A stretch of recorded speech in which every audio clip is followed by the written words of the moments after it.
Part 3 of the foundation of our judgments concerning our own sentiments and conduct, and of the sense of duty, by Adam Smith. In the two foregoing parts of this discourse, I have chiefly considered the origin and foundation of our judgments concerning the sentiments and conduct of others. I come now to consider the origin of those concerning our own. The desire of the approbation and esteem of those we live with, which is of such importance to our happiness, cannot be fully and entirely contented, but by rendering ourselves the just and proper objects of those sentiments, and by adjusting our own character and conduct according to those measures and rules by which esteem and approbation are naturally bestowed. It is not sufficient that from ignorance or mistake, esteem and approbation should some way or other be bestowed upon us. If we are conscious that we do not deserve to be so favorably thought of, and that if the truth was known, we should be regarded with very opposite sentiments, our satisfaction is far from being complete. The man who applauds us either for actions which we did not perform, or for motives which had no sort of influence upon our conduct, applauds not us, but another person. We can derive no sort of satisfaction from his praises. To us they should be more mortifying than any censure, and should perpetually call to our minds, the most humbling of all reflections, the reflection upon what we ought to be, but what we are not. A woman who paints to conceal her ugliness could derive, one should imagine, but little vanity from the compliments that are paid to her beauty. These, we should expect, ought rather to put her in mind of the sentiments which her real complexion would excite, and mortify her more by the contrast. To be pleased with such groundless applause is a proof of the most superficial levity and weakness. It is what is properly called vanity, and is the foundation of the most ridiculous and contemptible vices, the vices of affectation and common lying. Follies which, if experience did not teach us how common they are, one should imagine the least spark of common sense would save us from. The foolish liar, who endeavors to excite the admiration of the company by the relation of adventures which never had any existence. The important coxcomb, who gives himself airs of rank and distinction, which he well knows he has no just pretensions to, are both of them, no doubt, pleased with the applause which they fancy they meet with. But their vanity arises from so gross an illusion of the imagination, that it is difficult to conceive how any rational creature should be imposed upon by it. When they place themselves in the situation of those whom they fancy they have deceived, they are struck with the highest admiration for their own persons. They look upon themselves, not in that light in which, they know, they ought to appear to their companions, but in that in which they believe their companions actually look upon them.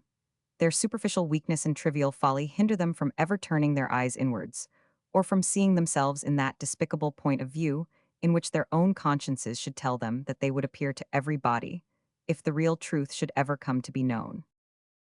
As ignorant and groundless praise can give no solid joy, no satisfaction that will bear any serious examination, so on the contrary, it often gives real comfort to reflect, that though no praise should actually be bestowed upon us, our conduct, however, has been such as to deserve it, and has been in every respect suitable to those measures and rules by which praise and approbation are naturally and commonly bestowed.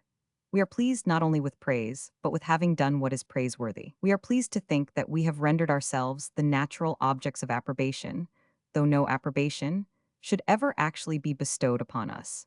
And we are mortified to reflect that we have justly incurred the blame of those we live with, though that sentiment should never actually be exerted against us. The man who is conscious to himself that he has exactly observed those measures of conduct, which experience informs him are generally agreeable, reflects with satisfaction on the propriety of his own behavior. When he views it in the light in which the impartial spectator would view it, he thoroughly enters into all the motives which influenced it. He looks back upon every part of it with pleasure and approbation, and though mankind should never be acquainted with what he has done, he regards himself not so much according to the light in which they actually regard him, as according to that in which they would regard him if they were better informed.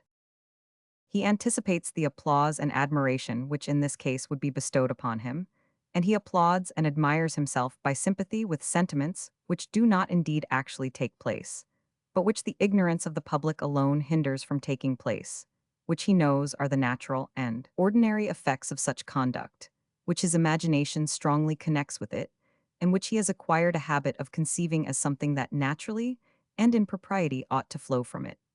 Men have often voluntarily thrown away life to acquire after death a renown which they could no longer enjoy. Their imagination, in the meantime, anticipated that fame which was thereafter to be bestowed upon them. Those applauses which they were never to hear rung in their ears, The thoughts of that admiration, whose effects they were never to feel, played about their hearts, banished from their breasts the strongest of all natural fears, and transported them to perform actions which seem aimed beyond the reach of human nature. But in point of reality, there is surely no great difference between that approbation, which is not to be bestowed till we can no longer enjoy it, and that which indeed is never to be bestowed, but which would be bestowed if the world was ever made to understand properly the real circumstances of our behavior. If the one often produces such violent effects, we cannot wonder that the other should always be highly regarded.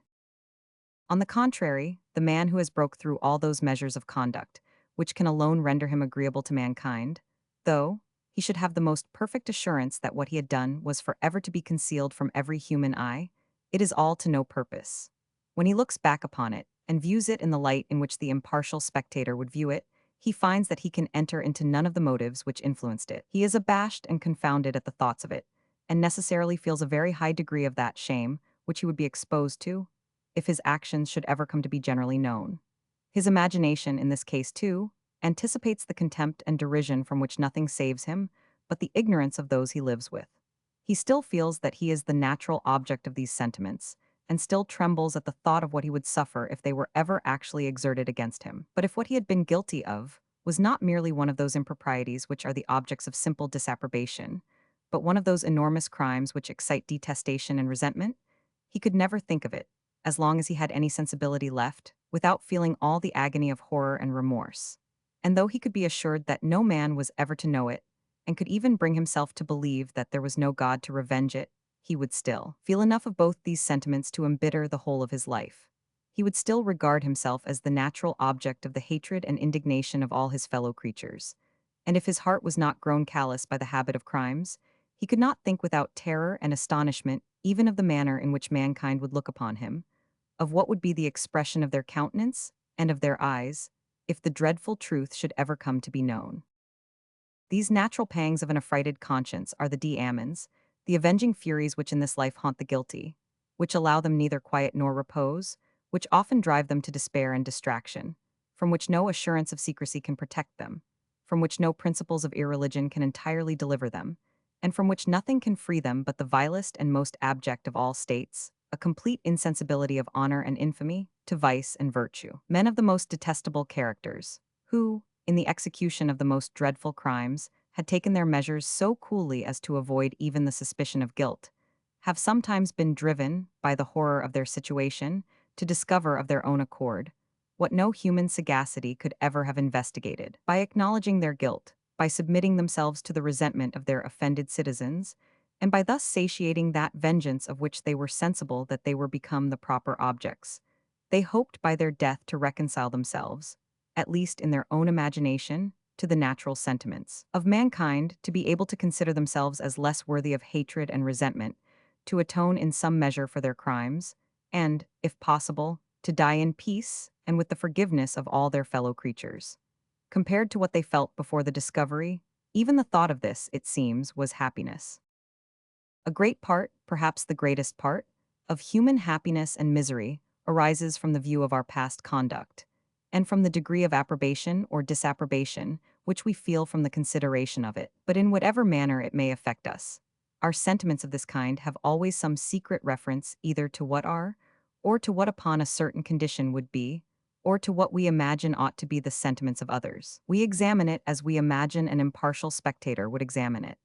If upon placing ourselves in his situation, we thoroughly enter into all the passions and motives which influenced it, we approve of it by sympathy with the approbation of this supposed equitable judge. If otherwise, we enter into his disapprobation and condemn it. Was it possible that a human creature could grow up to manhood in some solitary place without any communication with his own species? He could no more think of his own character, of the propriety or demerit of his own sentiments and conduct, of the beauty or deformity of his own mind, than of the beauty or deformity of his own face. All these are objects which he cannot easily see, which naturally he does not look at, and with regard to which he is provided with no mirror which can present them to his view. Bring him into society, and he is immediately provided with the mirror which he wanted before. It is placed in the countenance and behavior of those he lives with, which always mark when they enter into, and when they disapprove of his sentiments. And it is here that he first views the propriety and impropriety of his own passions, the beauty and deformity of his own mind. To a man who from his birth was a stranger to society, the objects of his passions, the external bodies which either pleased or hurt him, would occupy his whole attention.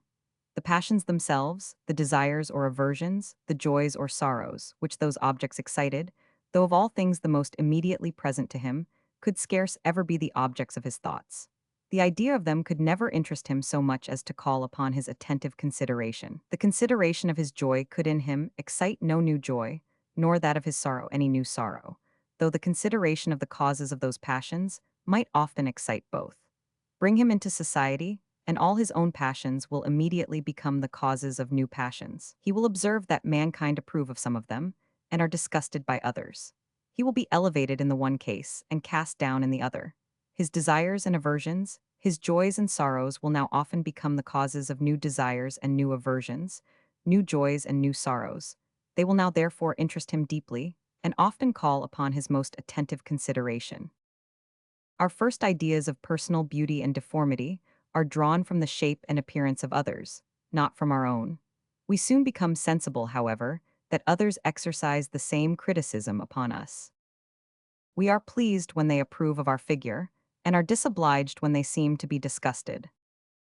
We become anxious to know how far our appearance deserves either their blame or approbation. We examine our own persons limb by limb, and by placing ourselves before a looking glass, or by some such expedient, endeavor, as much as possible, to view ourselves at the distance and with the eyes of other people. If after this examination we are satisfied with our own appearance, we can more easily support the most disadvantageous judgments of others. If, on the contrary, we are sensible that we are the natural objects of distaste, every appearance of their disapprobation mortifies us beyond all measure. A man who is tolerably handsome will allow you to laugh at any little irregularity in his person, but all such jokes are commonly insupportable to one who is really deformed. It is evident, however, that we are anxious about our own beauty and deformity only on account of its effect upon others. If we had no connection with society, we should be altogether indifferent about either. In the same manner, our first moral criticisms are exercised upon the characters and conduct of other people, and we are all very forward to observe how each of these affects us. But we soon learn that others are equally frank with regard to our own. We become anxious to know how far we deserve their censure or applause, and whether to them we must necessarily appear those agreeable or disagreeable creatures which they represent us. We begin upon this account to examine our own passions and conduct, and to consider how these must appear to them, by considering how they would appear to us if in their situation. We suppose ourselves the spectators of our own behavior, and endeavor to imagine what effect it would, in this light, produce upon us. This is the only looking glass by which we can, in some measure, with the eyes of others, scrutinize the propriety of our own conduct. If in this view it pleases us, we are tolerably satisfied. We can be more indifferent about the applause, and, in some measure, despise the censure of others, secure that, however misunderstood or misrepresented, we are the natural and proper objects of approbation. On the contrary, if we are displeased with it, we are often upon that very account more anxious to gain their approbation, and provided we have not already, as they say, shaken hands with infamy, we are altogether distracted at the thoughts of their censure, which then strikes us with double severity. When I endeavor to examine my own conduct, when I endeavor to pass sentence upon it, and either to approve or condemn it, it is evident that in all such cases I divide myself, as it were, into two persons, and that I, the examiner and judge, represent a different character from that other I, the person whose conduct is examined into and judged of. The first is the spectator, whose sentiments with regard to my own conduct I endeavor to enter into, by placing myself in his situation, and by considering how it would appear to me when seen from that particular point of view. The second is the agent, the person whom I properly call myself, and of whose conduct, under the character of a spectator, I was endeavoring to form some opinion. The first is the judge, the second the panel. But that the judge should in every respect be the same with the panel is as impossible as that the cause should in every respect be the same with the effect. To be amiable and to be meritorious, that is, to deserve love and to deserve reward, are the great characters of virtue, and to be odious and punishable, of vice. But all these characters have an immediate reference to the sentiments of others. Virtue is not said to be amiable or to be meritorious, because it is the object of its own love or of its own gratitude, but because it excites those sentiments in other men. The consciousness that it is the object of such favorable regards is the source of that inward tranquility and self-satisfaction with which it is naturally attended, as the suspicion of the contrary gives occasion to the torments of vice. What so great happiness as to be beloved, and to know that we deserve to be beloved? What so great misery as to be hated, and to know that we deserve to be hated? Man is considered as immoral because he is regarded as an accountable being. But an accountable being, as the word expresses, is a being that must give an account of its actions to some other, and that consequently must regulate them according to the good liking of this other.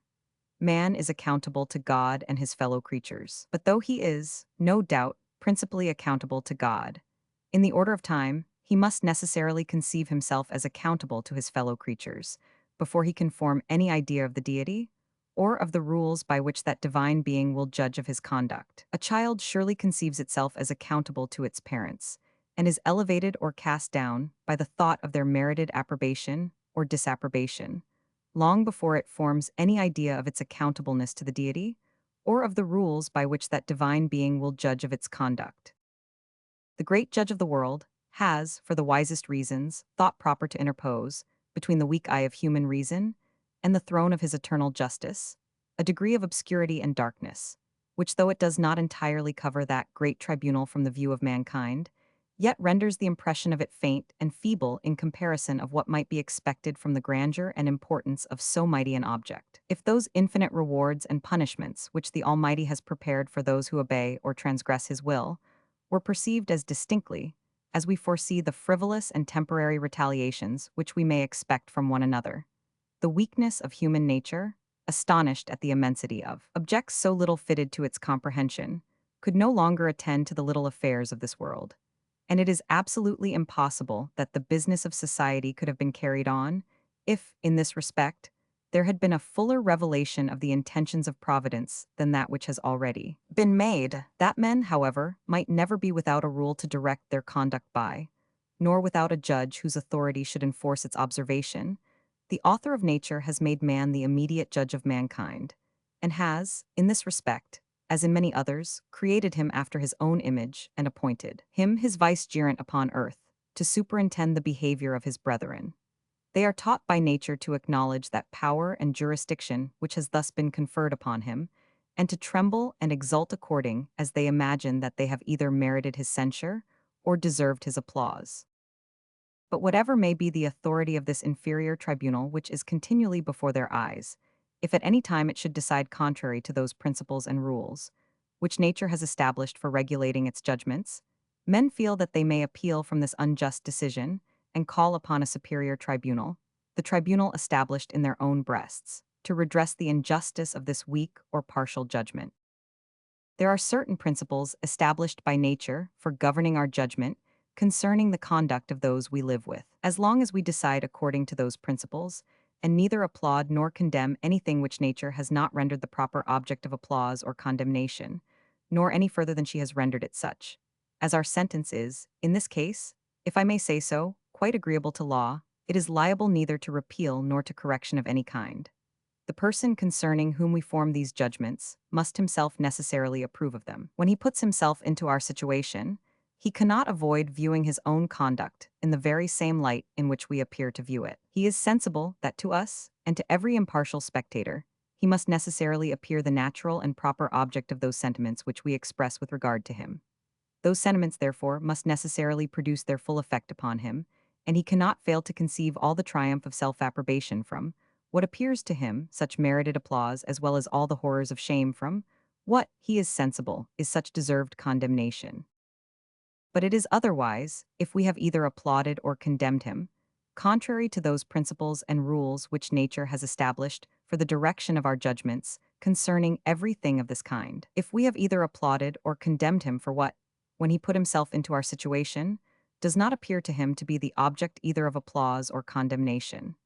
As in this case he cannot enter into our sentiments, provided he has any constancy or firmness, he is but little affected by them, and can neither be much elevated by the favorable, nor greatly mortified by the unfavorable decision.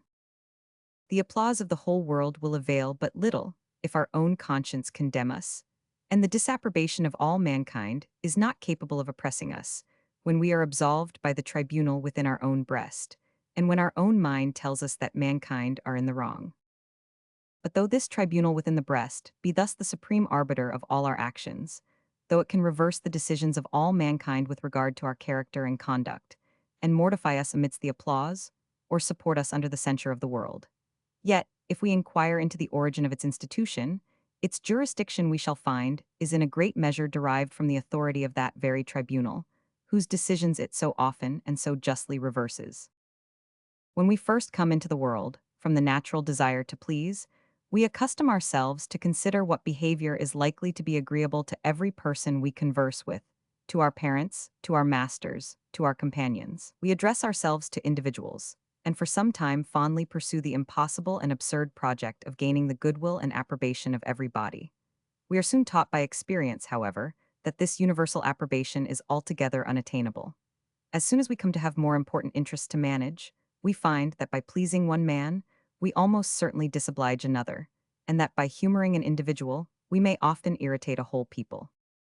The fairest and most equitable conduct must frequently obstruct the interests, or thwart the inclinations of particular persons, who will seldom have candor enough to enter into the propriety of our motives, or to see that this conduct, how disagreeable soever to them, is perfectly suitable to our situation. In order to defend ourselves from such partial judgments, we soon learn to set up in our own minds a judge between ourselves and those we live with. We conceive ourselves as acting in the presence of a person quite candid and equitable, of one who has no particular relation either to ourselves, or to those whose interests are affected by our conduct, who is neither father, nor brother, nor friend either to them or to us, but is merely a man in general, an impartial spectator who considers our conduct with the same indifference with which we regard that of other people. If, when we place ourselves in the situation of such a person, our own actions appear to us under an agreeable aspect, if we feel that such a spectator cannot avoid entering into all the motives which influenced us, whatever may be the judgments of the world, we must still be pleased with our own behavior, and regard ourselves, in spite of the censure of our companions, as the just and proper objects of approbation. On the contrary, if the man within condemns us, the loudest acclamations of mankind appear but as the noise of ignorance and folly, and whenever we assume the character of this impartial judge, we cannot avoid viewing our own actions with this distaste and dissatisfaction. The weak, the vain, and the frivolous, indeed, may be mortified by the most groundless censure, or elated by the most absurd applause. Such persons are not accustomed to consult the judge within concerning the opinion which they ought to form of their own conduct. This inmate of the breast, this abstract man, the representative of mankind, and substitute of the deity, whom nature has constituted the supreme judge of all their actions, is seldom appealed to by them. They are contented with the decision of the inferior tribunal. The approbation of their companions, of the particular persons whom they have lived and conversed with, has generally been the ultimate object of all their wishes. If they obtain this, their joy is complete, and if they fail, they are entirely disappointed. They never think of appealing to the superior court. They have seldom inquired after its decisions, and are altogether unacquainted with the rules and forms of its procedure.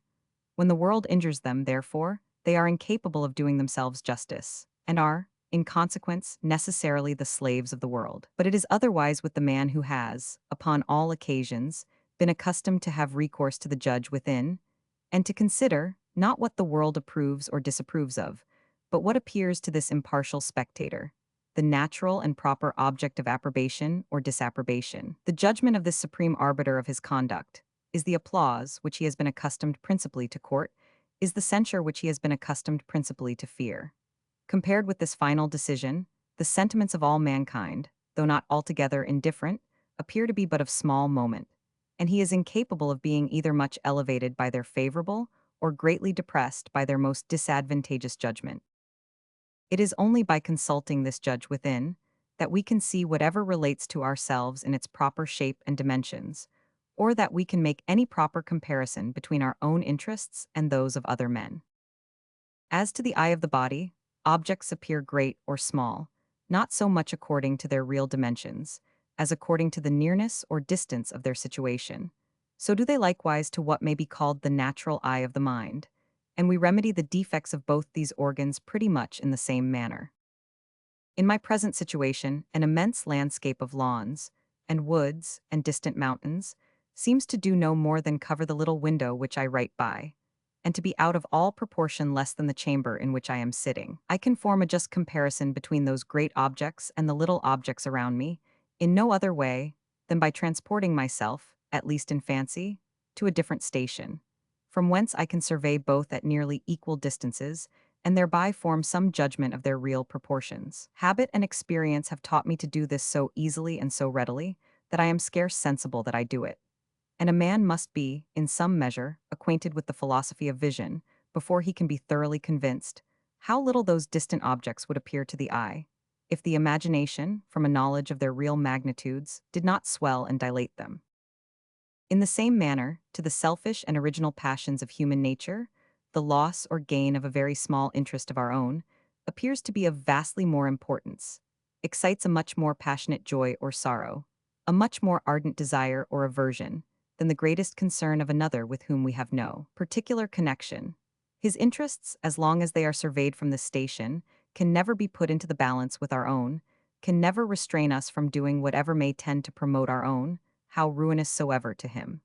Before we can make any proper comparison of those opposite interests, we must change our position. We must view them, neither from our own place, nor yet from his, neither with our own eyes, nor yet with his, but from the place, and with the eyes of a third person, who has no particular connection with either, and who judges with impartiality between us. Here, too, habit and experience have taught us to do this so easily and so readily, that we are scarce sensible that we do it.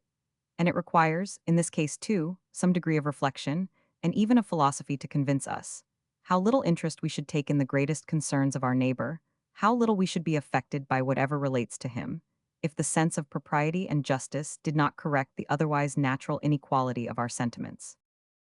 Let us suppose that the great empire of China, with all its myriads of inhabitants, was suddenly swallowed up by an earthquake, and let us consider how a man of humanity in Europe, who had no sort of connection with that part of the world, would be affected upon receiving intelligence of this dreadful calamity. He would, I imagine, first of all, express very strongly his sorrow for the misfortune of that unhappy people. He would make many melancholy reflections upon the precariousness of human life, and the vanity of all the labors of man, which could thus be annihilated in a moment.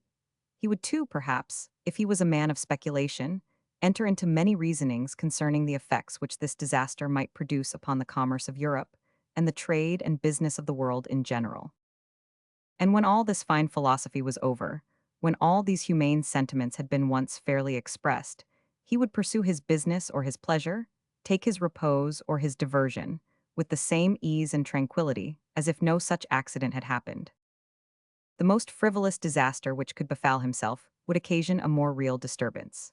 If he was to lose his little finger tomorrow, he would not sleep tonight, but provided he never saw them, he will snore with the most profound security over the ruin of 100 millions of his brethren, and the destruction of that immense multitude seems plainly an object less interesting to him than this paltry misfortune of his own. To prevent, therefore, this paltry misfortune to himself, would a man of humanity be willing to sacrifice the lives of 100 millions of his brethren, provided he had never seen them? Human nature startles with horror at the thought, and the world, in its greatest depravity and corruption, never produced such a villain as could be capable of entertaining it. But what makes this difference? When our passive feelings are almost always so sordid and so selfish, how comes it that our active principles should often be so generous and so noble, when we are always so much more deeply affected by whatever concerns ourselves than by whatever concerns other men? What is it which prompts the generous, upon all occasions, and the mean upon many, to sacrifice their own interests to the greater interests of others?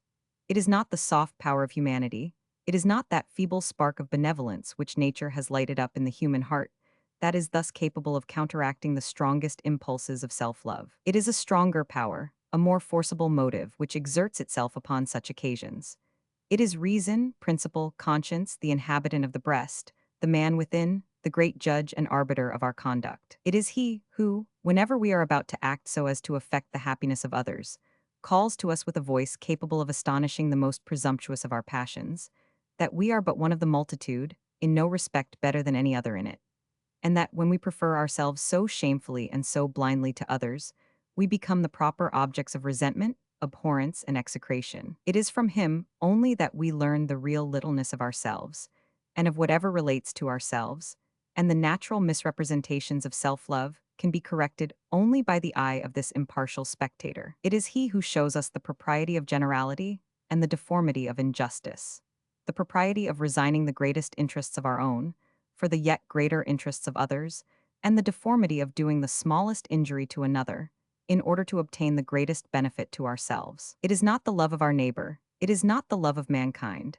which upon many occasions prompts us to the practice of those divine virtues. It is a stronger love, a more powerful affection which generally takes place upon such occasions, the love of what is honorable and noble, of the grandeur and dignity and superiority of our own characters.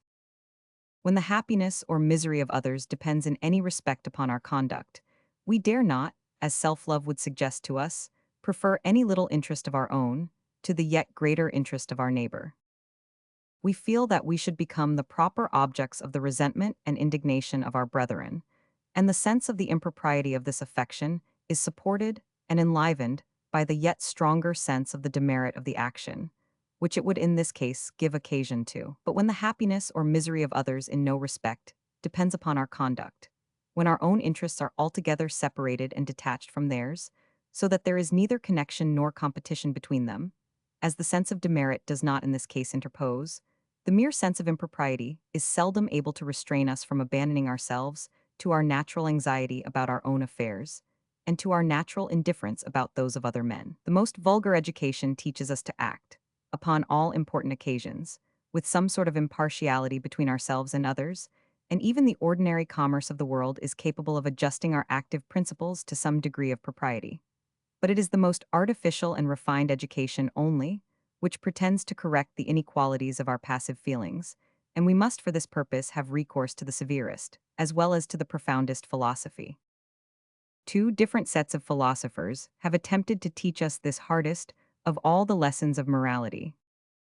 One set have labored to increase our sensibility to the interests of others, another to diminish that to our own. The first would have us feel for others as we naturally feel for ourselves. The second would have us feel for ourselves as we naturally feel for others. The first are those melancholy moralists, who are perpetually reproaching us with our happiness, while so many of our brethren are in misery, who regard as impious the natural joy of prosperity, which does not think of the many wretches that are at every instant laboring under all sorts of calamities, in the languor of poverty, in the agony of disease, in the horrors of death, under the insults and oppression of their enemies. Commiseration for those miseries which we never saw, which we never heard of, but which we may be assured are at all times infecting such numbers of our fellow creatures, ought, they think, to damp the pleasures of the fortunate, and to render a certain melancholy dejection habitual to all men. But first of all, this extreme sympathy with misfortunes, which we know nothing about, seems altogether absurd and unreasonable. Take the whole earth at an average. For one man who suffers pain or misery, you will find 20 in prosperity and joy, or at least in tolerable circumstances. No reason, surely, can be assigned why we should rather weep with the one than rejoice with the 20. This artificial commiseration, besides, is not only absurd, but seems altogether unattainable. And those who affect this character have commonly nothing but a certain hypocritical sadness, which, without reaching the heart, serves only to render the countenance and convocation impertinently dismal and disagreeable. And last of all, this disposition of mind, though it could be attained, would be perfectly useless, and could serve no other purpose than to render miserable the person who is possessed of it. Whatever interest we take in the fortune of those with whom we have no acquaintance or connection, and who are placed altogether out of the sphere of our activity, can produce only anxiety to ourselves, without any manner of advantage to them. To what purpose should we trouble ourselves about the world and the moon? All men, even those at the greatest distance, are no doubt entitled to our good wishes, and our good wishes we naturally give them. But if, notwithstanding, they should be unfortunate, to give ourselves any anxiety upon that account seems to be no part of our duty. That we should be but little interested, therefore, in the fortune of those whom we can neither serve nor hurt, and who are in every respect so very remote from us, seems wisely ordered by nature. And if it were possible to alter in this respect the original constitution of our frame, we could yet gain nothing by the change. See also Pascal. Among the moralists who endeavor to correct the natural inequality of our passive feelings by diminishing our sensibility to what peculiarly concerns ourselves, we may count all the ancient sects of philosophers, but particularly the ancient Stoics. Man, according to the Stoics, ought to regard himself not as something separated and detached, but as a citizen of the world, a member of the vast commonwealth of nature. To the interest of this great community, he ought at all times to be willing that his own little interest should be sacrificed. Whatever concerns himself ought to affect him no more than whatever concerns any other equally important part of this immense system. We should view ourselves not in the light in which our own selfish passions are apt to place us, but in the light in which any other citizen of the world would view us. What befalls ourselves we should regard as what befalls our neighbor, or what comes to the same thing as our neighbor regards what befalls us. When our neighbor, says Epictetus, loses his wife or his son, there is nobody who is not sensible that this is a human calamity, a natural event altogether, according to the ordinary course of things. But when the same thing happens to ourselves, then we cry out as if we had suffered the most dreadful misfortune. We ought, however, to remember how we were affected when this accident happened to another, and such as we were in his case, such ought we to be in our own. How difficult soever it may be to attain this supreme degree of magnanimity and firmness, it is by no means either absurd or useless to attempt it. Though few men have the stoical idea of what this perfect propriety requires, yet all men endeavor in some measure to command themselves, and to bring down their selfish passions to something which their neighbor can go along with. But this can never be done so effectually as by viewing whatever befalls themselves in the light in which their neighbors are apt to view it.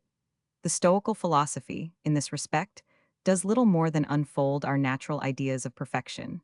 There is nothing absurd or improper, therefore, in aiming at this perfect self-command.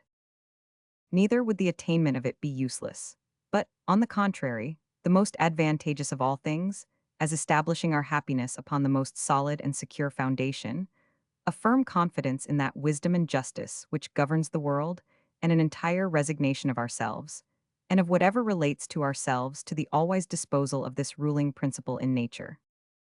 It scarce ever happens, however, that we are capable of adjusting our passive feelings to this perfect propriety. We indulge ourselves, and even the world indulges us, in some degree of irregularity in this respect. Though we should be too much affected by what concerns ourselves, and too little by what concerns other men, yet, if we always act with impartiality between ourselves and others, if we never actually sacrifice any great interest of others to any little interest of our own, we are easily pardoned. And it were well if, upon all occasions, those who desire to do their duty were capable of maintaining even this degree of impartiality between themselves and others. But this is very far from being the case. Even in good men, the judge within is often in danger of being corrupted by the violence and injustice of their selfish passions, and is often induced to make a report very different from what the real circumstances of the case are capable of authorizing. There are two different occasions upon which we examine our own conduct and endeavor to view it in the light in which the impartial spectator would view it. First, when we are about to act, and secondly, after we have acted. Our views are very partial in both cases, but they are most so when it is of most importance that they should be otherwise. When we are about to act, the eagerness of passion will seldom allow us to consider what we are doing with the candor of an indifferent person. The violent emotions which at that time agitate us discolor our views of things, even when we are endeavoring to place ourselves in the situation of another, and to regard the objects that interest us in the light in which they will naturally appear to him. The fury of our own passions constantly calls us back to our own place, where everything appears magnified and misrepresented by self-love. Of the manner in which those objects would appear to another, of the view which he would take of them, we can obtain, if I may say so, but instantaneous glimpses, which vanish in a moment, and which even while they last are not altogether just. We cannot even for that moment divest ourselves entirely of the heat and keenness with which our peculiar situation inspires us, nor consider what we are about to do with the complete impartiality of an equitable judge. The passions, upon this account, as Father Malebranche says, all justify themselves and seem reasonable and proportioned to their objects, as long as we continue to feel them. When the action is over, indeed, and the passions which prompted it have subsided, we can enter more coolly into sentiments of the indifferent spectator. What before interested us is now become almost as indifferent to us as it always was to him, and we can now examine our own conduct with his candor and impartiality. But our judgments now are of little importance, compared to what they were before, and when they are most severely impartial, can commonly produce nothing but vain regret and unavailing repentance, without securing us from the like errors for the future. It is seldom, however, that they are quite candid even in this case. The opinion which we entertain of our own character depends entirely on our judgment concerning our past conduct. It is so disagreeable to think ill of ourselves that we often purposely turn away our view from those circumstances which might render that judgment unfavorable.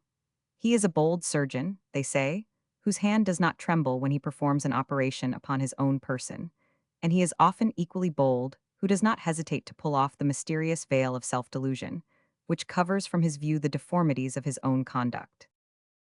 Rather than see our own behavior under so disagreeable an aspect, we too often, foolishly and weakly, endeavor to exasperate anew those unjust passions which had formerly misled us.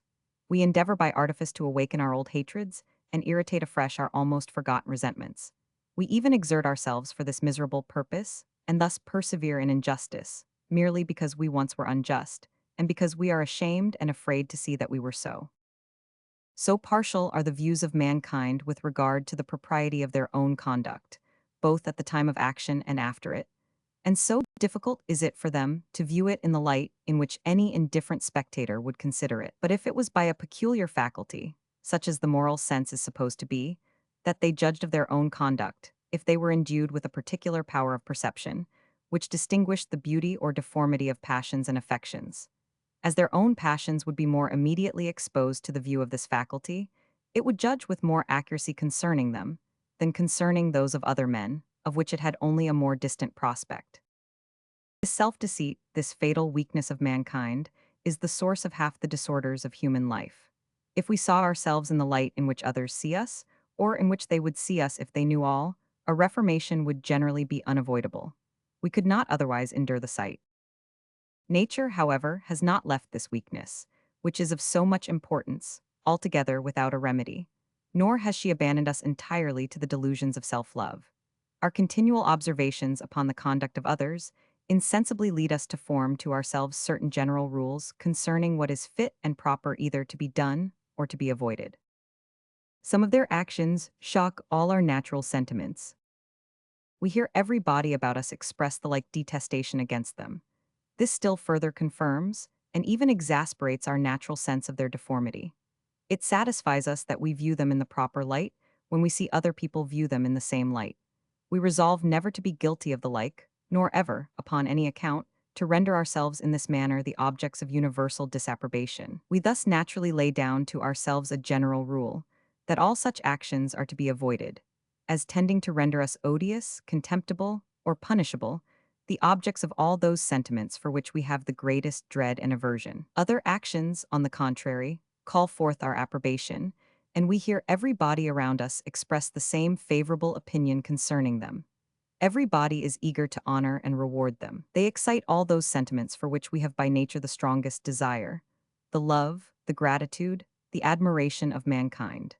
We become ambitious of performing the like, and thus naturally lay down to ourselves a rule of another kind, that every opportunity of acting in this manner is carefully to be sought after. It is thus that the general rules of morality are formed. They are ultimately founded upon experience of what, in particular instances, our moral faculties, our natural sense of merit and propriety, approve or disapprove of. We do not originally approve or condemn particular actions, because, upon examination, they appear to be agreeable or inconsistent with a certain general rule.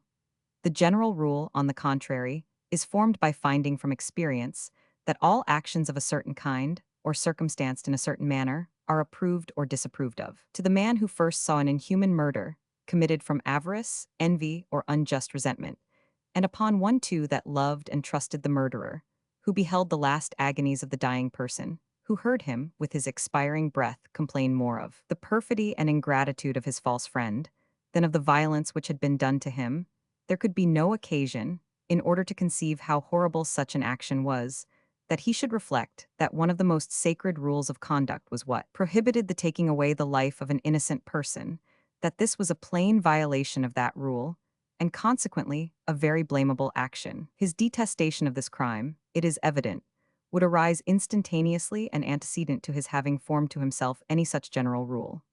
The general rule, on the contrary, which he might afterwards form, would be founded upon the detestation which he felt necessarily arise in his own breast, at the thought of this, and every other particular action of the same kind.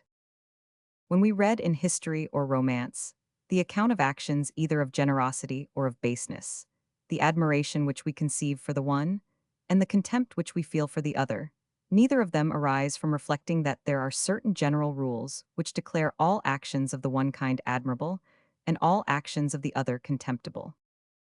Those general rules, on the contrary, are all formed from the experience we have had of the effects which actions of all different kinds naturally produce upon us. An amiable action, a respectable action, and horrid action are all of them actions which naturally excite the love, the respect, or the horror of the spectator, for the person who performs them. The general rules which determine what actions are, and what are not the objects of each of those sentiments, can be formed no other way than by observing what actions actually and in fact excite them. When these general rules, indeed, have been formed, when they are universally acknowledged and established by the concurring sentiments of mankind, we frequently appeal to them as to the standards of judgment. In debating concerning the degree of praise or blame that is due to certain actions of a complicated and dubious nature, they are upon these occasions commonly cited as the ultimate foundations of what is just and unjust in human conduct. And this circumstance seems to have misled several very eminent authors to draw up their systems in such a manner, as if they had supposed that the original judgments of mankind with regard to right and wrong were formed like the decisions of a court of judicatory, by considering first the general rule, and then, secondly, whether the particular action under consideration fell properly within its comprehension. Those general rules of conduct, when they have been fixed in our mind by habitual reflection, are of great use in correcting misrepresentations of self-love concerning what is fit and proper to be done in our particular situation. The man of furious resentment, if he was to listen to the dictates of that passion, would perhaps regard the death of his enemy as but a small compensation for the wrong he imagines he has received, which, however, may be no more than a very slight provocation. But his observations upon the conduct of others have taught him how horrible all such sanguinary revenges appear. Unless his education has been very singular, he has laid it down to himself as an inviolable rule to abstain from them upon all occasions. This rule preserves its authority with him, and renders him incapable of being guilty of such a violence. Yet the fury of his own temper may be such, that had this been the first time in which he considered such an action, he would undoubtedly have determined it to be quite just and proper, and what every impartial spectator would approve of. But that reverence for the rule which past experience has impressed upon him checks the impetuosity of his passion, and helps him to correct the too partial views which self-love might otherwise suggest, of what was proper to be done in his situation. If he should allow himself to be so far transported by passion as to violate this rule, yet even in this case, he cannot throw off altogether the awe and respect with which he has been accustomed to regard it. At the very time of acting, at the moment in which passion mounts the highest, he hesitates and trembles at the thought of what he is about to do.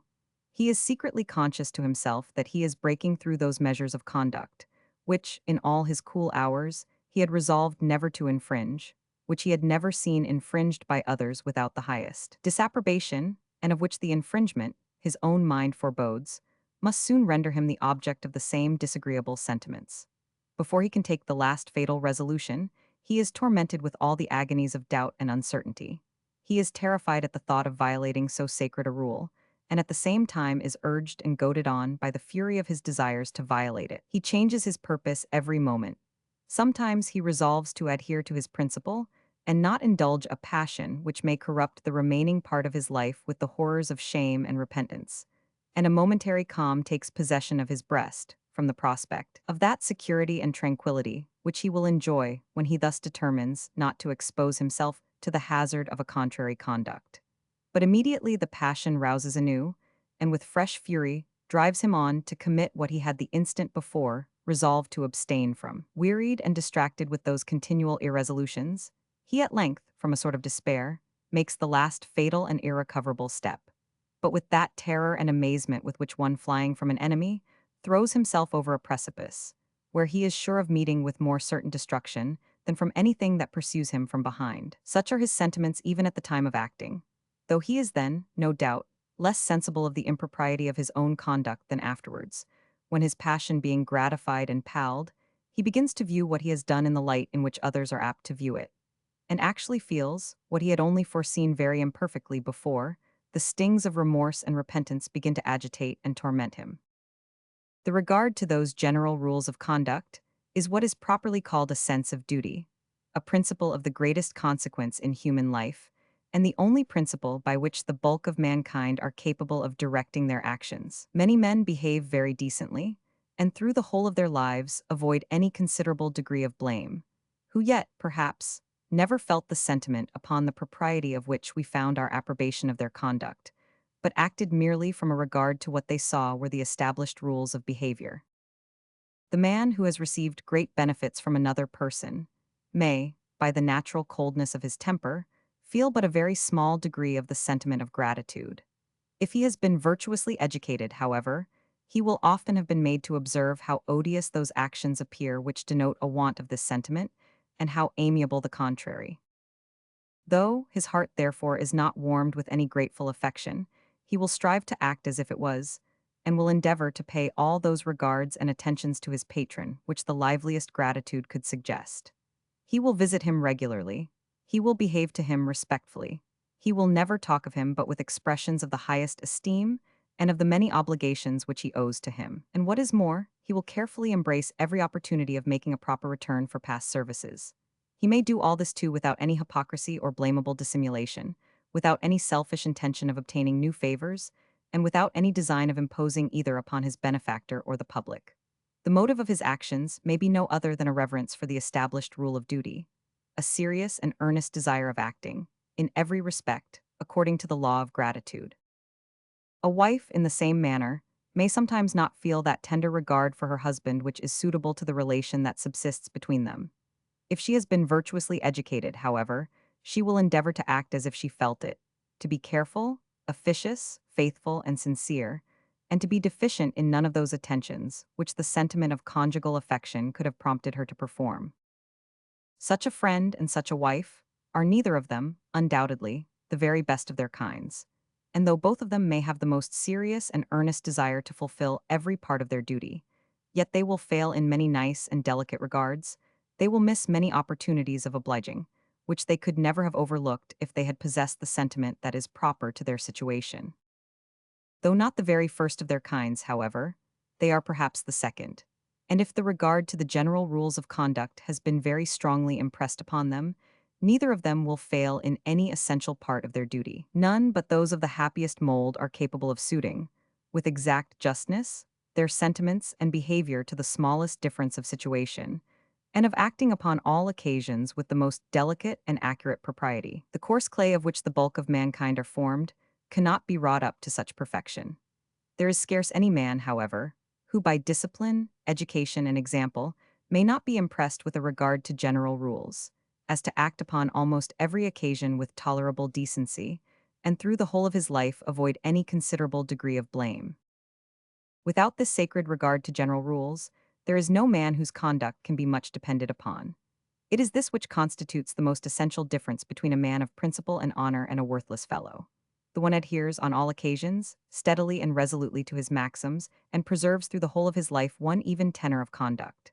The other acts variously and accidentally, as humor, inclination, or interest chance to be uppermost. Nay, such are the inequalities of humor to which all men are subject, that without this principle, the man who, in his cool hours, had the most delicate sensibility to the propriety of conduct, might often be led to act absurdly upon the most frivolous occasions, and when it was scarce possible to assign any serious motive for his behavior in this manner. Your friend makes you a visit when you happen to be in a humor which makes it disagreeable to receive him. In your present mood, this civility is very apt to appear an impertinent intrusion, and if you were to give way to the views of things which at this time occur, though civil in your temper, you would behave to him with coldness and contempt. What renders you incapable of such a rudeness is nothing but a regard to the general rules of civility and hospitality, which prohibit it. That habitual reverence which your former experience has taught you for these enables you to act, upon all such occasions, with nearly equal propriety, and hinders those inequalities of temper, to which all men are subject, from influencing your conduct in any very sensible degree. But if without regard to these general rules, even the duties of politeness, which are so easily observed, and which can scarce have any serious motive to violate, would yet be so frequently violated, what would become of the duties of justice, of truth, of chastity, of fidelity, which it is often so difficult to observe, and which there may be so many strong motives to violate? But upon the tolerable observance of these duties depends the very existence of human society, which would crumble into nothing if mankind were not generally impressed with a reverence for those important rules of conduct. This reverence is still further enhanced by an opinion which is first impressed by nature, and afterwards confirmed by reasoning and philosophy, that those important rules of morality are the commands and laws of the deity, who will finally reward the obedient and punish the transgressors of their duty. This opinion or apprehension, I say, seems first to be impressed by nature. Men are naturally led to ascribe to those mysterious beings, whatever they are, which happen, in any country, to be the objects of religious fear, all their own sentiments and passions. They have no other, they can conceive no other to ascribe to them. Those unknown intelligences which they imagine but see not, must necessarily be formed with some sort of resemblance to those intelligences of which they have experience. During the ignorance and darkness of pagan superstition, mankind seemed to have formed the ideas of their divinities with so little delicacy, that they ascribed to them, indiscriminately, all the passions of human nature, those not excepted which do the least honor to our species, such as lust, hunger, avarice, envy, revenge. They could not fail, therefore, to ascribe to those beings, for the excellence of whose nature they still conceived the highest admiration, those sentiments and qualities which are the great ornaments of humanity, and which seem to raise it to a resemblance of divine perfection, the love of virtue and beneficence, and the abhorrence of vice and injustice. The man who was injured called upon Jupiter to be witness of the wrong that was done to him, and could not doubt but that divine being would behold it with the same indignation which would animate the meanest of mankind, who looked on when injustice was committed. The man who did the injury felt himself to be the proper object of detestation and resentment of mankind, and his natural fears led him to impute the same sentiments to those awful beings, whose presence he could not avoid, and whose power he could not resist. These natural hopes and fears and suspicions were propagated by sympathy and confirmed by education, and the gods were universally represented and believed to be the rewarders of humanity and mercy, and the avengers of perfidy and injustice. And thus religion, even in its rudest form, gave a sanction to the rules of morality, long before the age of artificial reasoning and philosophy. That the terrors of religion should thus enforce the natural sense of duty was of too much importance to the happiness of mankind, for nature to leave it dependent upon the slowness and uncertainty of philosophical researches. These researches, however, when they came to take place, confirmed those original anticipations of nature. Upon whatever we suppose that our moral faculties are founded, whether upon a certain modification of reason, upon an original instinct, called a moral sense, or upon some other principle of our nature, it cannot be doubted that they were given us for the direction of our conduct in this life. They carry along with them the most evident badges of this authority, which denote that they were set up within us to be the supreme arbiters of all our actions, to superintend all our senses, passions, and appetites, and to judge how far each of them was either to be indulged or restrained. Our moral faculties are by no means, as some have pretended, upon a level in this respect with the other faculties and appetites of our nature, endowed with no more right to restrain these last than these last are to restrain them. No other faculty or principle of action judges of any other. Love does not judge of resentment, nor resentment of love. Those two passions may be opposite to one another, but cannot, with any propriety, be said to approve or disapprove of one another. But it is the peculiar office of those faculties now, under our consideration, to judge, to bestow censure or applause upon all the other principles of our nature. They may be considered as a sort of senses of which those principles are the objects. Every sense is supreme over its own objects. There is no appeal from the eye with regard to the beauty of colors, nor from the ear with regard to the harmony of sounds, nor from the taste with regard to the agreeableness of flavors. Each of those senses judges in the last resort of its own objects. Whatever gratifies the taste is sweet, whatever pleases the eye is beautiful. Whatever soothes the ear is harmonious. The very essence of each of those qualities consists in being fitted to please the sense to which it is addressed.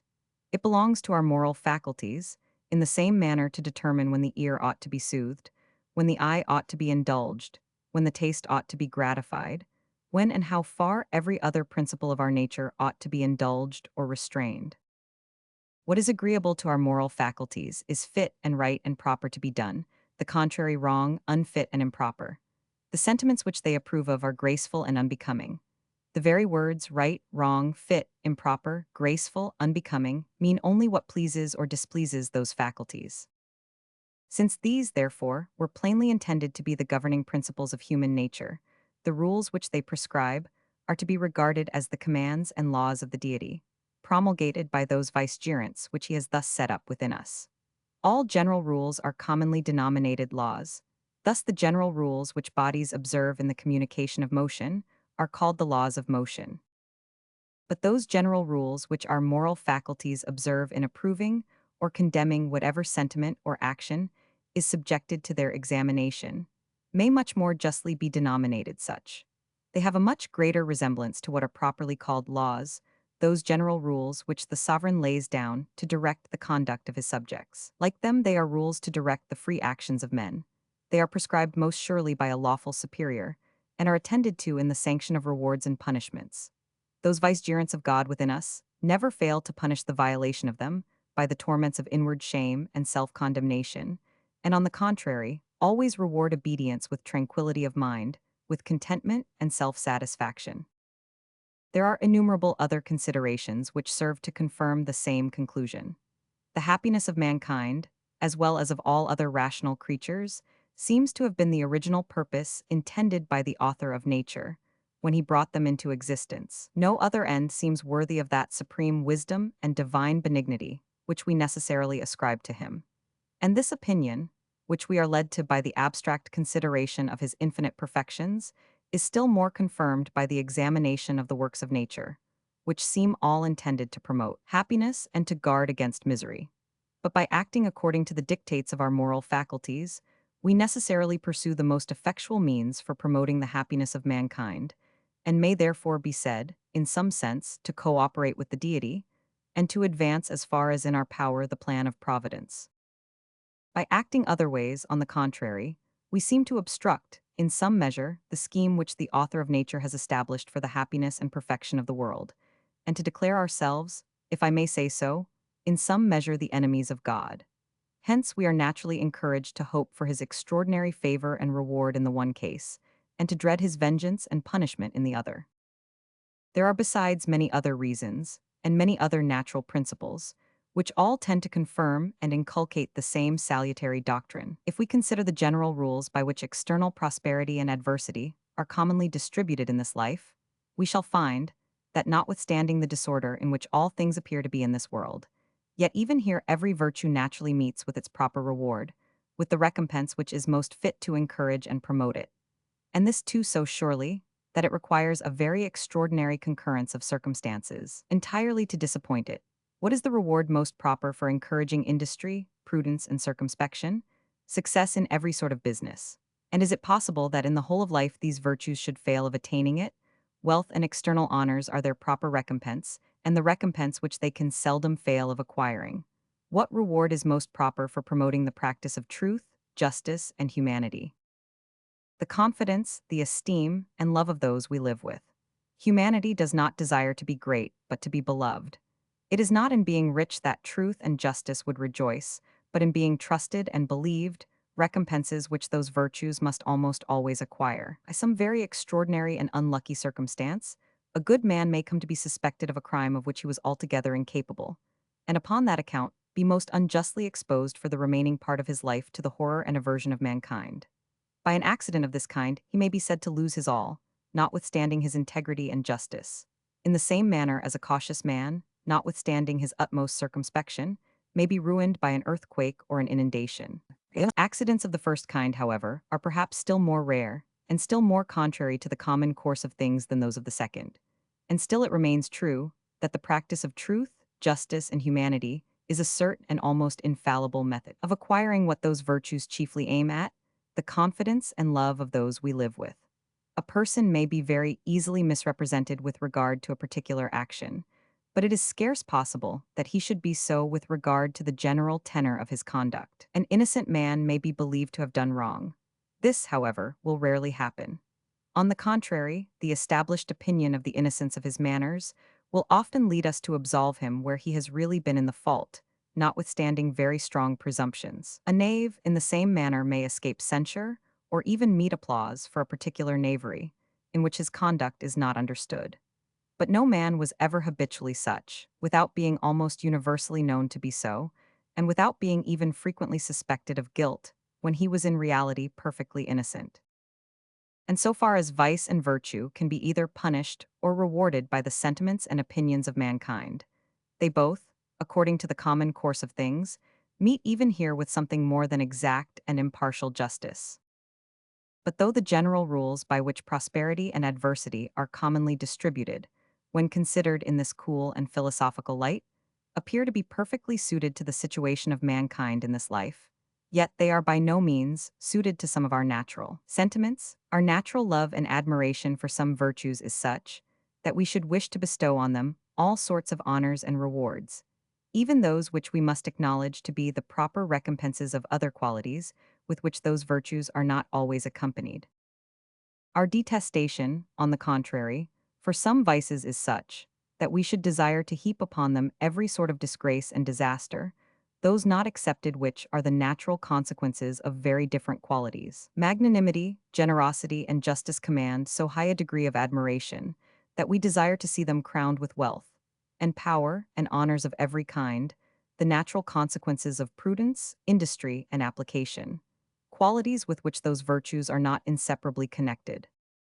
Fraud, falsehood, brutality, and violence, on the other hand, excite in every human breast such scorn and abhorrence that our indignation rouses to see them possess those advantages which they may in some sense be said to have merited, by the diligence and industry with which they are sometimes attended. The industrious knave cultivates the soil, the indolent good man leaves it uncultivated. Who ought to reap the harvest? Who starve, and who live in plenty? The natural course of things decides it in favor of the knave, the natural sentiments of mankind in favor of the man of virtue. Man judges that the good qualities of the one are greatly over-recompensed by those advantages which they tend to procure him, and that the omissions of the other are by far too severely punished by the distress which they naturally bring upon him. And human laws, the consequences of human sentiments, forfeit the life and the estate of the industrious and cautious trader, and reward, by extraordinary recompenses, the fidelity and public spirit of the improvident and careless good citizen. Thus man is by nature directed to correct, in some measure, that distribution of things which she herself would otherwise have made. The rules which for this purpose she prompts him to follow are different from those which she herself observes. She bestows upon every virtue, and upon every vice, that precise reward or punishment which is best fitted to encourage the one or to restrain the other. She is directed by this sole consideration, and pays little regard to the different degrees of merit and demerit which they may seem to possess in the sentiments and passions of man. Man, on the contrary, pays regard to this only, and would endeavor to render the state of every virtue precisely proportioned to that degree of love and esteem, and of every vice to that degree of contempt and abhorrence which he himself conceives for it. The rules which she follows are fit for her, those which he follows for him. But both are calculated to promote the same great end, the order of the world, and the perfection and happiness of human nature. But though man is thus employed to alter that distribution of things which natural events would make, if left to themselves, though, like the gods of the poets, he is perpetually interposing, by extraordinary means, in favor of virtue, and in opposition to vice, and like them, endeavors to turn away the arrow that is aimed at the head of the righteous, but accelerates the sword of destruction that is lifted up against the wicked. Yet he is by no means able to render the fortune of either quite suitable to his own sentiments and wishes. The natural course of things cannot be entirely controlled by the impotent endeavors of man. The current is too rapid and too strong for him to stop it, and though the rules which direct it appear to have been established for the wisest and best purposes, they sometimes produce effects which shock all his natural sentiments. That a great combination of men should prevail over a small one, that those who engage in an enterprise with forethought and all necessary preparation should prevail over such as oppose them without any, and that every end should be acquired by those means, only which nature has established for acquiring it, seems to be a rule not only necessary and unavoidable in itself, but even useful and proper for rousing the industry and attention of mankind. Yet when, in consequence of this rule, violence and artifice prevail over sincerity and justice, what indignation does it not excite in the breast of every humane spectator? What sorrow and compassion for the sufferings of the innocent, and what furious resentment against the success of the oppressor? We are equally grieved and enraged at the wrong that is done, but often find it altogether out of our power to redress it. When we thus despair of finding any force upon earth which can check the triumph of injustice, we naturally appeal to heaven and hope that the great author of our nature will himself execute hereafter what all the principles which he has given us for the direction of our conduct prompt us to attempt even here, that he will complete the plan which he himself has thus taught us to begin, and will, in a life to come, render to every one according to the works which he has performed in this world. And thus we are led to the belief of a future state, not only by the weaknesses, by the hopes and fears of human nature, but by the noblest and best principles which belong to it, by the love of virtue, and by the abhorrence of vice and injustice. Does it suit the greatness of God, says the eloquent and philosophical Bishop of Clermont, with that passionate and exaggerating force of imagination, which seems sometimes to exceed the bounds of decorum? Does it suit the greatness of God to leave the world which he has created in so universal a disorder, to see the wicked prevail almost always over the just, the innocent dethroned by the usurper, the father become the victim of the ambition of an unnatural son, the husband expiring under the stroke of a barbarous and faithless wife? From the height of his greatness ought God to behold those melancholy events as a fantastical amusement, without taking any share in them? Because he is great, should he be weak, or unjust, or barbarous? Because men are little, ought they to be allowed either to be dissolute without punishment, or virtuous without reward? O God, if this is the character of your supreme being, if it is you whom we adore under such dreadful ideas, I can no longer acknowledge you for my Father, for my protector, for the comforter of my sorrow, the support of my weakness, the rewarder of my fidelity. You would then be no more than an indolent and fantastical tyrant, who sacrifices mankind to his insolent vanity, and who has brought them out of nothing, only to make them serve for the sport of his leisure and of his caprice. When the general rules which determine the merit and demerit of actions come thus to be regarded as the laws of an all-powerful being who watches over our conduct, and who, in a life to come, will reward the observance and punish the breach of them, they necessarily acquire a new sacredness from this consideration, that our regard to the will of the deity ought to be the supreme rule of our conduct, can be doubted of by nobody who believes his existence. The very thought of disobedience appears to involve in it the most shocking impropriety. How vain, how absurd would it be for man, either to oppose or to neglect the commands that were laid upon him by infinite wisdom and infinite power. How unnatural, how impiously ungrateful not to reverence the precepts that were prescribed to him by the infinite goodness of his Creator, even though no punishment was to follow their violation. The sense of propriety, too, is here well supported by the strongest motives of self-interest. The idea that, however we may escape the observation of man, or be placed above the reach of human punishment, yet we are always acting under the eye, and exposed to the punishment of God, the great avenger of injustice, is a motive capable of restraining the most headstrong passions, with those at least who, by constant reflection, have rendered it familiar to them.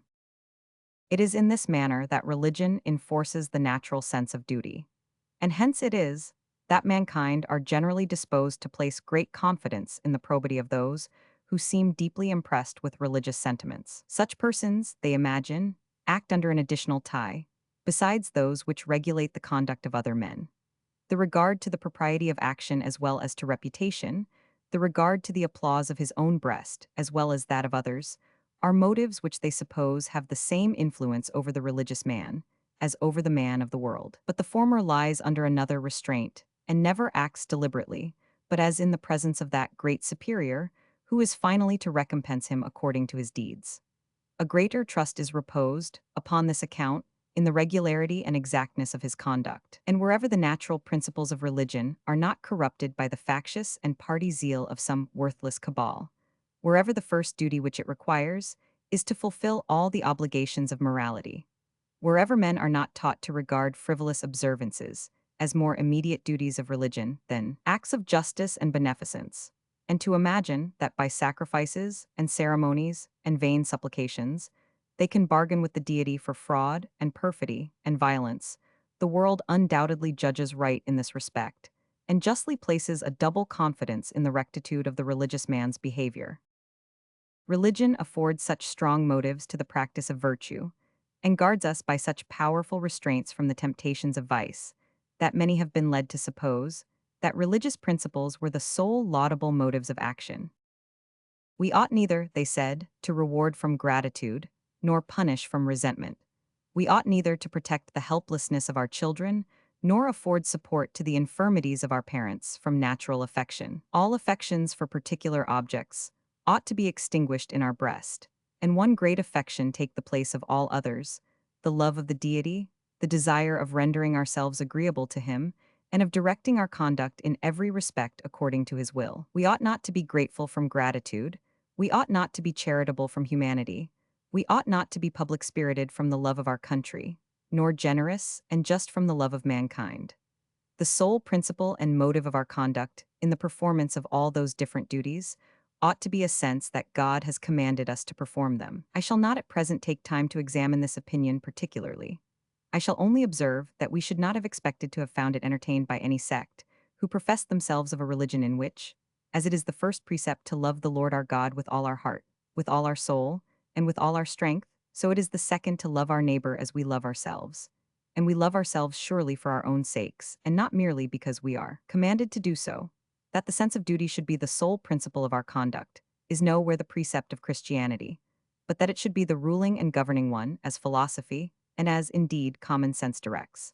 It may be a question, however, in what cases our actions ought to arise chiefly or entirely from a sense of duty, or from a regard to general rules, and in what cases some other sentiment or affection ought to concur and have a principal influence. The decision of this question, which cannot, perhaps, be given with any very great accuracy, will depend upon two different circumstances. First, upon the natural agreeableness or deformity of the sentiment or affection, which would prompt us to any action independent of all regard to general rules. And secondly, upon the precision and exactness, or the looseness and inaccuracy of the general rules themselves. I say, it will depend upon the natural agreeableness or deformity of the affection itself, how far our actions ought to arise from it, or entirely proceed from a regard to the general rule. All those graceful and admired actions, to which the benevolent affections would prompt us, ought to proceed as much from the passions themselves, as from any regard to the general rules of conduct.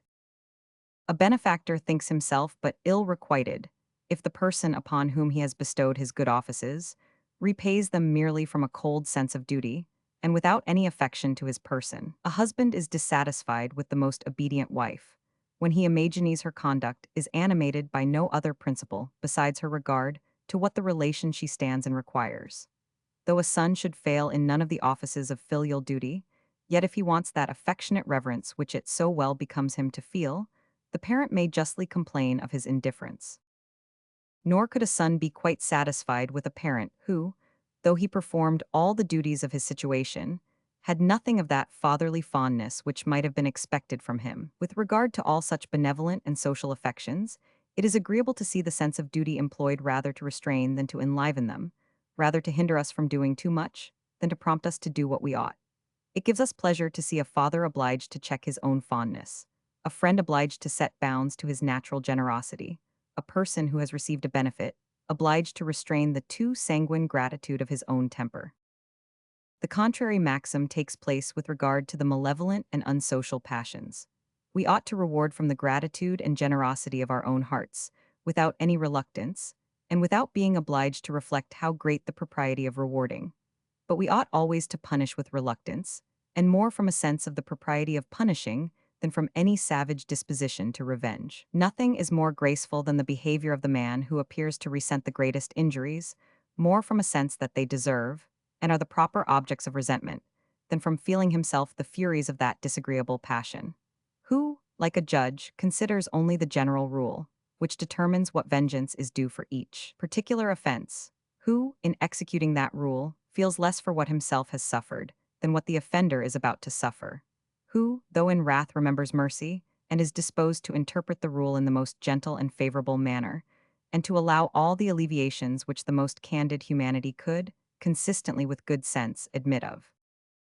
As the selfish passions, according to what has formerly been observed, hold in other respects a sort of middle place, between the social and unsocial affections, so do they likewise in this. The pursuit of the objects of private interest, in all common, little, and ordinary cases, ought to flow rather from a regard to the general rules which prescribe such conduct, than from any passion for the objects themselves. But upon more important and extraordinary occasions we should be awkward, insipid, and ungraceful, if the objects themselves did not appear to animate us with a considerable degree of passion. To be anxious, or to be laying a plot either to gain or to save a single shilling, would degrade the most vulgar tradesman in the opinion of all his neighbors. Let his circumstances be ever so mean, no attention to any such small matters, for the sake of the things themselves, must appear in his conduct. His situation may require the most severe economy and the most exact assiduity, but each particular exertion of that economy and assiduity must proceed not so much from a regard for that particular saving or gain, as for the general rule which to him prescribes, with the utmost rigor, such a tenor of conduct. His parsimony today must not arise from a desire of the particular threepence which he will save by it, nor his attendance in his shop from a passion for the particular tenpence which he will acquire by it.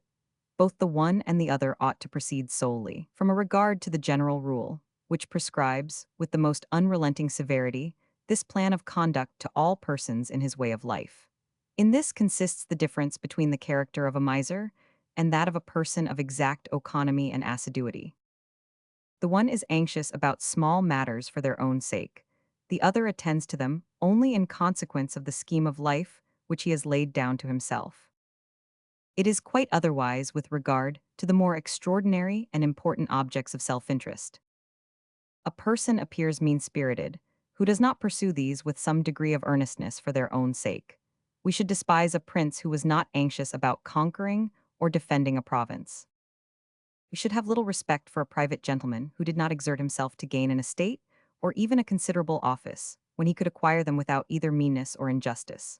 A member of parliament who shows no keenness about his own election is abandoned by his friends as altogether unworthy of their attachment.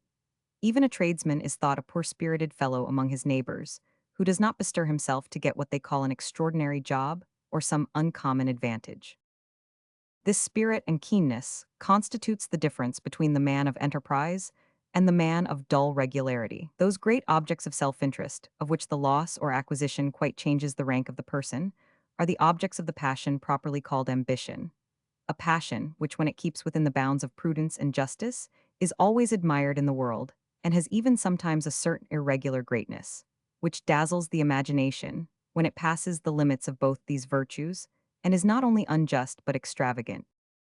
Hence the general admiration for heroes and conquerors, and even for statesmen, whose projects have been very daring and extensive, though altogether devoid of justice, such as those of the cardinals of Richelieu and of Retz. The objects of avarice and ambition differ only in their greatness. A miser is as furious about a halfpenny as a man of ambition about the conquest of a kingdom. Chapter 2. Secondly, I say, it will depend partly upon the precision and exactness, or the looseness and inaccuracy of the general rules themselves, how far our conduct ought to proceed entirely from a regard to them. The general rules of almost all the virtues, the general rules which determine what are the offices of prudence, of charity, of generosity, of gratitude, of friendship, are in many respects loose and inaccurate, admit of many exceptions, and require so many modifications, that it is scarce possible to regulate our conduct entirely by a regard to them. The common proverbial maxims of prudence, being founded in universal experience, are perhaps the best general rules which can be given about it. To effect, however, a very strict and literal adherence to them would evidently be the most absurd and ridiculous pedantry. Of all the virtues I have just now mentioned, gratitude is that, perhaps, of which the rules are the most precise and admit of the fewest exceptions. That as soon as we can, we should make a return of equal, and if possible of superior value to the services we have received, would seem to be a pretty plain rule, and one which admitted of scarce any exceptions. Upon the most superficial examination, however, This rule will appear to be in the highest degree loose and inaccurate, and to admit of 10,000 exceptions. If your benefactor attended you in your sickness, ought you to attend him in his? Or can you fulfill the obligation of gratitude by making a return of a different kind?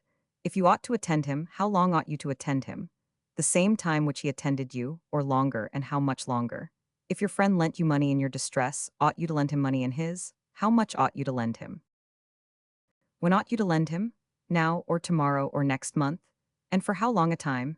It is evident that no general rule can be laid down, by which a precise answer can, in all cases, be given to any of these questions. The difference between his character and yours, between his circumstances and yours, may be such that you may be perfectly grateful and justly refuse to lend him a halfpenny.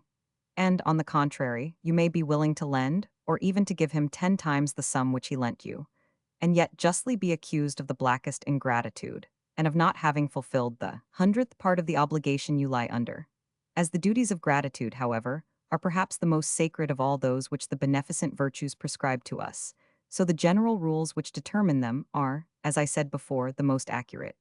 Those which ascertain the actions required by friendship, humanity, hospitality, generosity, are still more vague and indeterminate. There is, however, one virtue of which the general rules determine with the greatest exactness every external action which it requires.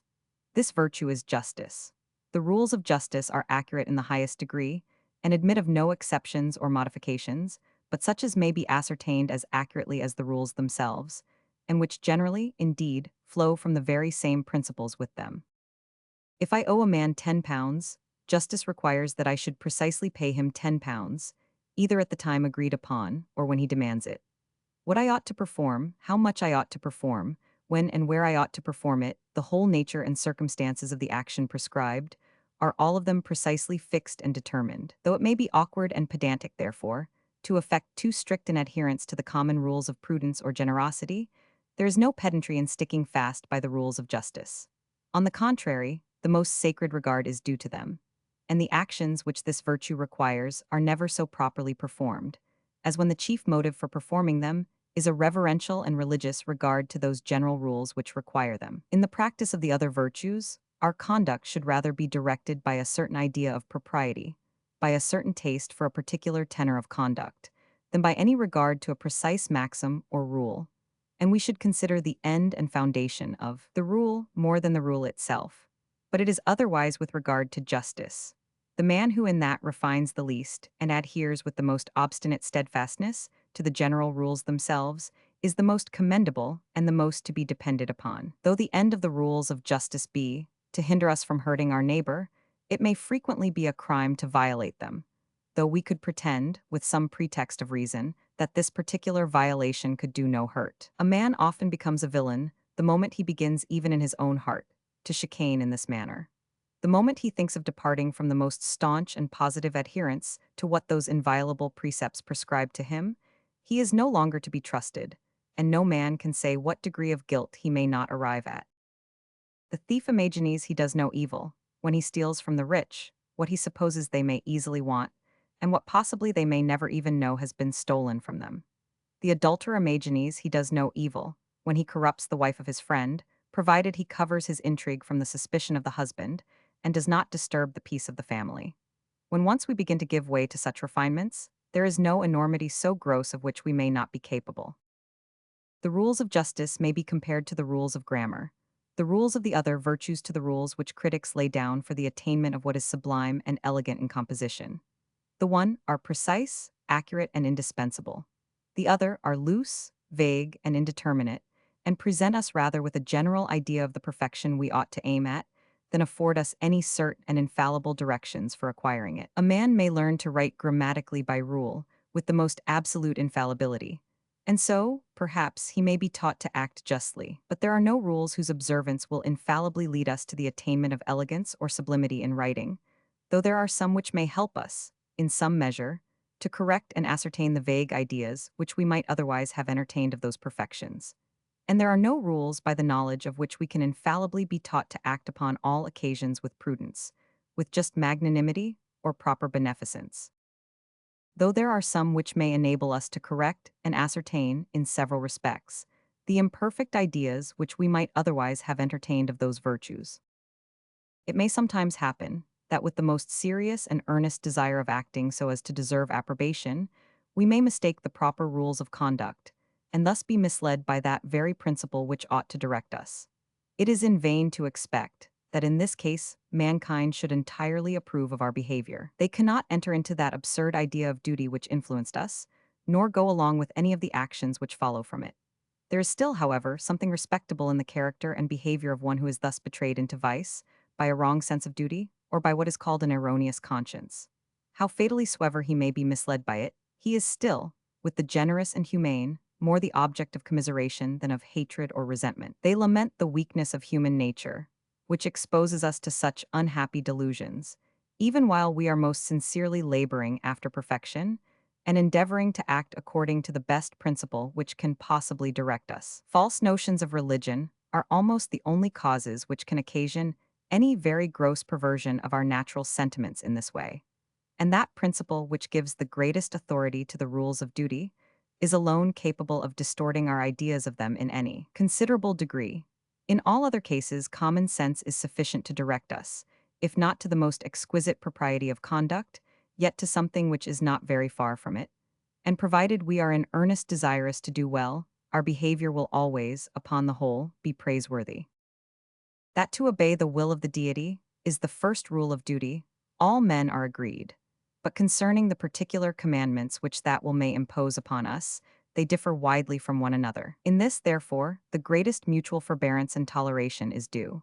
And though the defense of society requires that crimes should be punished, from whatever motives they proceed, yet a good man will always punish them with reluctance, when they evidently proceed from false notions of religious duty. He will never feel against those who commit them that indignation which he feels against other criminals, but will rather regret, and sometimes even admire their unfortunate firmness and magnanimity at the very time that he punishes their crime. In the tragedy of Mahomet, one of the finest of Mr. Voltaire, it is well represented what ought to be our sentiments for crimes which proceed from such motives. In that tragedy, two young people of different sexes, of the most innocent and virtuous dispositions, and without any other weakness except what endears them the more to us, a mutual fondness for one another, are instigated by the strongest motives of a false religion, to commit a horrid murder that shocks all the principles of human nature. A venerable old man, who had expressed the most tender affection for them both, for whom, notwithstanding he was the avowed enemy of their religion, they had both conceived the highest reverence and esteem, and who was in reality their father, though they did not know him to be such, is pointed out to them as a sacrifice which God had expressly required at their hands, and they are commanded to kill him. While they are about executing this crime, they are tortured with all the agonies which can arise from the struggle between the idea of the indispensableness of religious duty on the one side, and compassion, gratitude, reverence for the age, and love for the humanity and virtue of the person whom they are going to destroy, on the other. The representation of this exhibits one of the most interesting, and perhaps the most instructive spectacle that was ever introduced upon any theater. The sense of duty, however, at last prevails over all the amiable weaknesses of human nature. They execute the crime imposed upon them, but immediately discover their error and the fraud which had deceived them, and are distracted with horror, remorse, and resentment. Such as are our sentiments for the unhappy Said and Palmyra, such ought we to feel for every person who is in this manner misled by religion, when we are sure that it is really religion which misleads him, and not the pretense of it, which is made a cover to some of the worst of human passions. As a person may act wrong by following a wrong sense of duty, so nature may sometimes prevail and lead him to act right in opposition to it. We cannot in this case be displeased to see that motive prevail, which we think ought to prevail, though the person himself is so weak as to think otherwise. As his conduct, however, is the effect of weakness, not principle, we are far from bestowing upon it anything that approaches to complete approbation. A bigoted Roman Catholic, who, during the massacre of St. Bartholomew, had been so overcome by compassion as to save some unhappy Protestants, whom he thought it his duty to destroy, would not seem to be entitled to that high applause which we should have bestowed upon him, had he exerted the same generosity with complete self-approbation. We might be pleased with the humanity of his temper, but we should still regard him with a sort of pity, which is altogether inconsistent with the admiration that is due to perfect virtue. It is the same case with all the other passions. We do not dislike to see them exert themselves properly, even when a false notion of duty would direct the person to restrain them. A very devout Quaker, who upon being struck upon one cheek, instead of turning up the other, should so far forget his literal interpretation of our Saviour's precept, as to bestow some good discipline upon the brute that insulted him, would not be disagreeable to us. We should laugh and be diverted with his spirit, and rather like him the better for it. But we should by no means regard him with that respect and esteem which would seem due to one who, upon a like occasion, had acted properly from a just sense of what was proper to be done. No action can properly be called virtuous, which is not accompanied with the sentiment of self-approbation.